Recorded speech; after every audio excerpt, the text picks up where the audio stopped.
ce bruit qui m'envahit. Je te cherche, toi, mon Dieu. Je te prie et me confie. Je me tourne vers les cieux.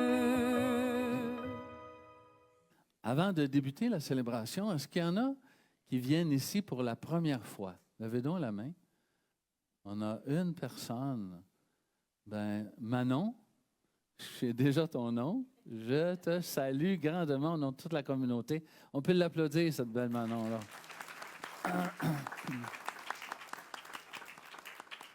Est-ce qu'il y en a qui viennent de Saint-Jean-sur-Richelieu, Iberville? Levez la main. Tu as grandi là-bas. C'est bon. Est-ce qu'il y en a qui sont des pèlerins d'espérance parmi vous? Ouais. Mais c'est quoi un pèlerin puis un pèlerin d'espérance? Je vous pose spontanément la question. Pour vous, c'est quoi d'abord un pèlerin? Il y en a qui ont fait Compostelle ici? Caroline a fait Compostelle. 2 fois même. Wow. Christina et Gare l'ont fait aussi. Bravo. L'évêque l'Ancien l'a fait, je pense, 14 fois ou 15 fois. Ah oui. C'est beau, hein? C'est surprise. Il est en forme. C'est quoi un pèlerin? Être en marche. Donc, pas rester stationnaire, être en marche. Là, je me retourne puis je pense, est-ce que moi, Maurice, je suis en marche?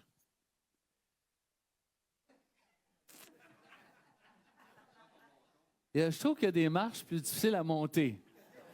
Là, je suis dans un palier qui fait que la misère n'est pas à monter. Mais on va passer à travers. Je vous promets, je vais passer à travers. Parce que c'est souvent que je vais le dire au bon Dieu qui vienne m'aider à passer au travers. Des fois, j'entends, c'est ta petite écharpe dans ta chair. Seigneur, donne-moi un autre. Être pèlerin, c'est d'être en marche. Est-ce qu'un pèlerin a une destination? On pourrait-tu dire, est-ce qu'il y a un but? Oui? Qu'est-ce que vous en pensez, vous autres? Est-ce qu'un pèlerin, il part comme ça? Ou il part avec un but, un objectif? Avec un objectif. Moi aussi, je pense que oui. Hein? Ah, c'est génial, écoutez ça. Si c'est un pèlerin, il y a un but, mais si c'est un marcheur, il marche, c'est tout. C'est tellement intelligent, c'est beau. Faut te gâter un peu, ça fait 3 semaines que tu es malade, là. Ah oui, c'est ça.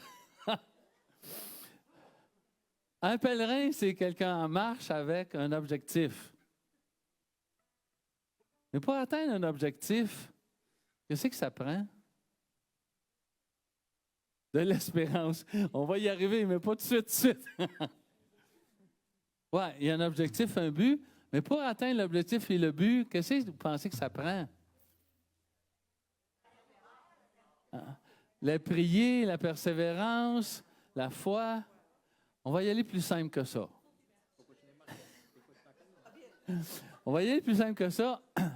Ça prend nécessairement des moyens. Je veux m'en aller à Québec, c'est mon objectif. Vas-tu y aller à pied? Vas-tu y aller en train? Vas-tu y aller en auto? Vas-tu y aller tout seul parce que ça m'encourage si je suis avec d'autres?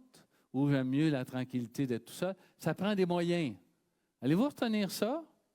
Si on a un objectif, il faut qu'on se donne des moyens. Alors, je me retourne vers moi-même. Je regarde la crèche et je me dis, lui, il s'est donné des moyens. Il est parti d'en haut pour venir en bas. Pour venir jusqu'à nous. Il faut se donner des moyens. OK. J'ai un objectif, je me donne des moyens. Qu'est-ce que ça prend d'autre? Pour être dans l'espérance, là, qu'est-ce que ça prend d'autre? faut croire en soi avant de...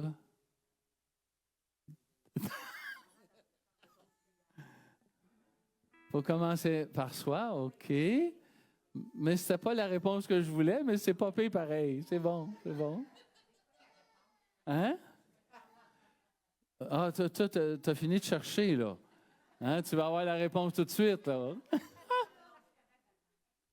Oui. Il faut du temps. Il faut se donner du temps. Bien sûr, si je veux atteindre tel objectif, jeudi, la crèche n'était pas faite. Vendredi, j'ai appelé pour savoir qui pouvait faire la crèche. Puis j'ai trouvé quelqu'un qui est venu pour la faire. C'est le même que l'année passée. Il s'est offert, tant mieux. Alors, ça prend du temps. Tu sais, ça ne se fait pas du jour au lendemain. Pour un petit peu de planification, hein, ça prend du temps. OK. Alors, on recommence. L'objectif ou le but, se donner des moyens. Je ne sais pas si je vous dis ça pour rien, là, mais en tout cas, je vous le dis pareil. Puis après ça, quoi? Ça prend du temps pour y arriver. Puis ça prend quoi, en plus? Ça prend de mettre de côté des choses qu'on aimerait pour y arriver. Si je suis marié, ben j'ai des personnes à mettre de côté qui pourraient être aussi intéressants, le fun, puis aussi riches que mon mari ou que ma femme. Hein? Il faut que je mette des choses de côté dans ma vie pour atteindre mon objectif. Alors, prenez quelques instants pour savoir qu'est-ce que vous voulez mettre de côté pour atteindre votre objectif de pèlerin d'espérance. Prenez quelques instants. Vous autres aussi à la maison, prenez quelques instants.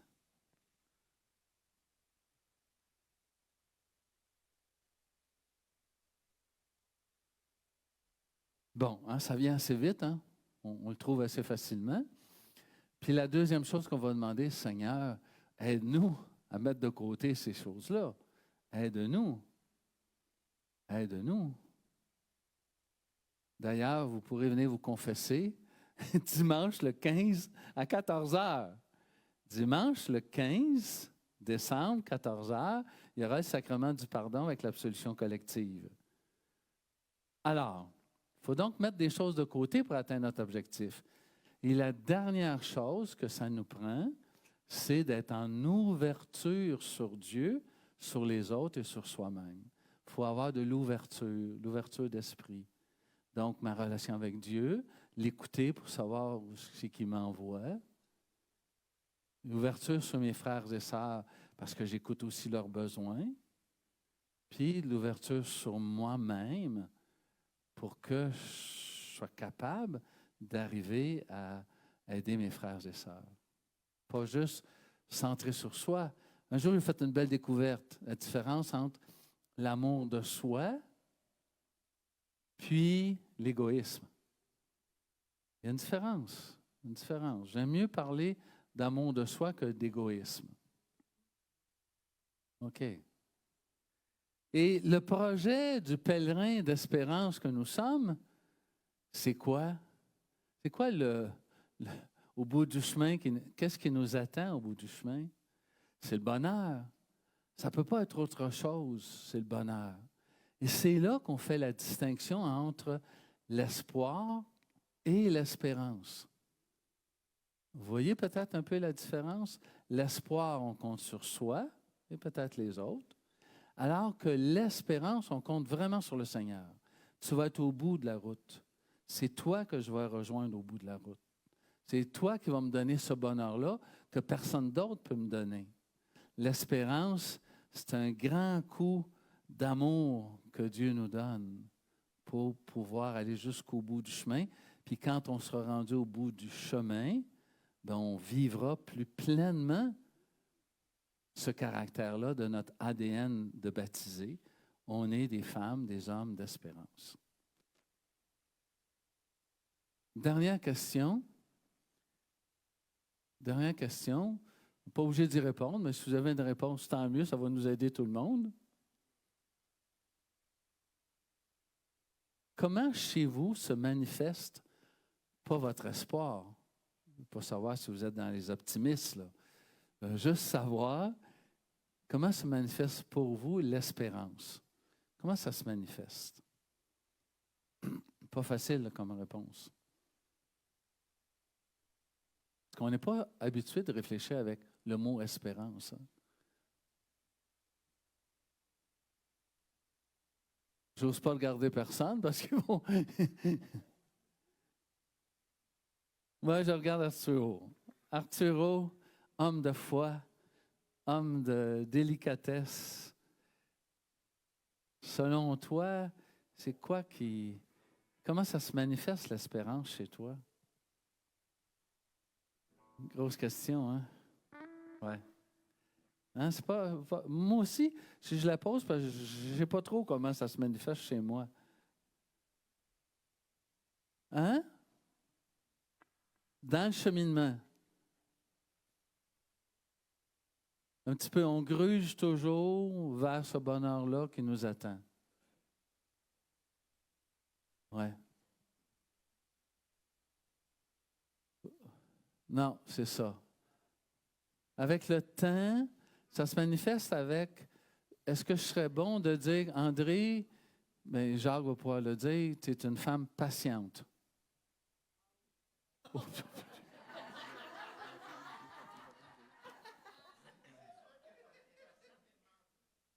Hein? Ah ouais, ça.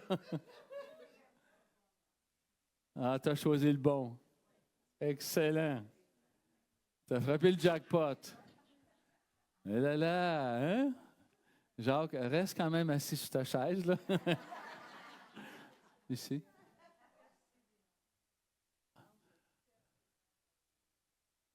Ah, petit à petit, dans la persévérance.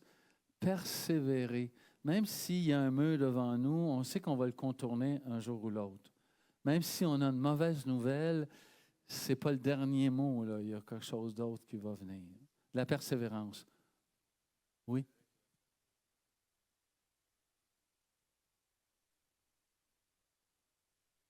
Dans le quotidien avec Dieu, la prière qui nous habite, où là, on va chercher comme du solide, là. On va chercher une nourriture solide. Oui, oui. Alors, persévérance, petit à petit, persévérance, c'est notre prière avec Dieu.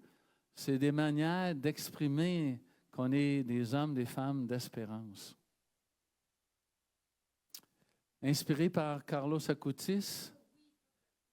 Aïe, il doit avoir quelque chose. Lui, là, sa persévérance, puis son autoroute pour aller au Seigneur, c'était l'Eucharistie. Hein? Un des premiers miracles liés à l'Eucharistie, un des premiers, je ne sais pas si c'est le premier, mais un des premiers que moi je connais, c'est que les gens ne voulaient pas adorer le Saint-Sacrement.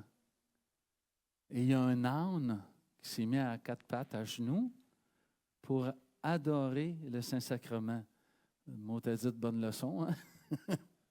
Un âne qui a fait ça. Alors, je pense que nous, les croyants, ben, on a cette nourriture-là exceptionnelle, avec la parole de Dieu, évidemment, qui fait qu'on peut rester dans cet esprit du discernement. Relevez la tête, frères et sœurs. Je pense que si on a de l'espérance, on n'a pas trop la tête entre les deux membres. On relève notre tête parce que Dieu nous donne ce qu'il nous faut pour le pèlerinage. Pas si tu vas le retenir. Hein?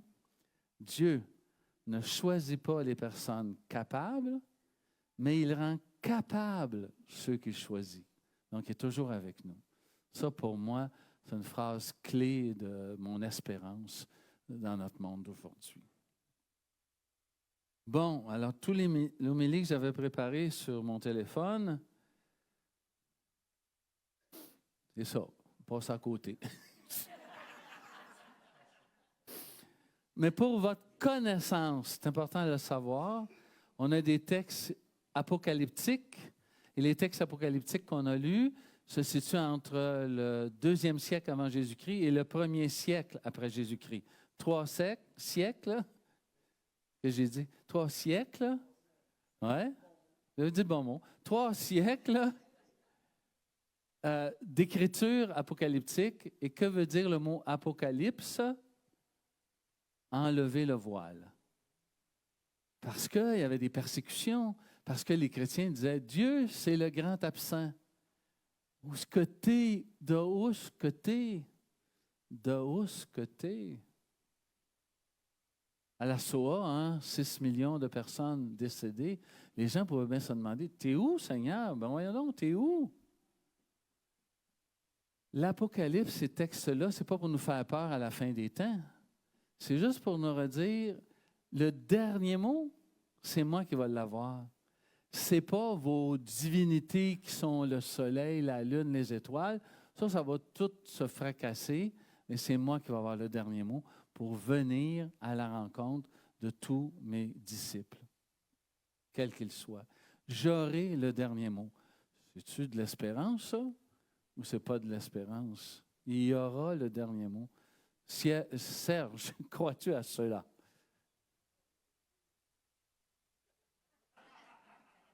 T'es dépassé par les événements? Il ne se contrôle plus, qui dit. Ah, quand tu tiens avec Irène, tu es sur le bon chemin. Ah, c'est sûr. C'est sûr. Alors, je fais une prière avec vous, Seigneur. Cette communauté qui te ressemble, cette communauté qui apprend de toi, bien, je te demande de continuer à la bénir.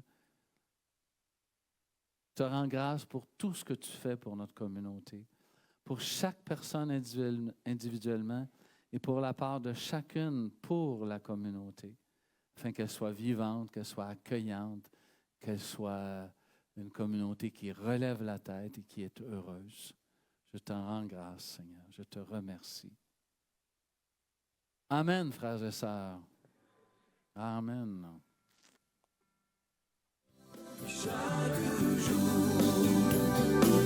je veux entendre ta voix et que ma vie soit pour toi, tout comme un parfum d'amour. Chaque jour, je veux marcher dans tes voies, chaque instant, à chaque pas, et vivre de ton amour. Et chaque jour, je veux entendre ta voix et que ma vie soit pour toi, tout comme un parfum d'amour que je répands chaque jour. Je veux marcher dans tes voies,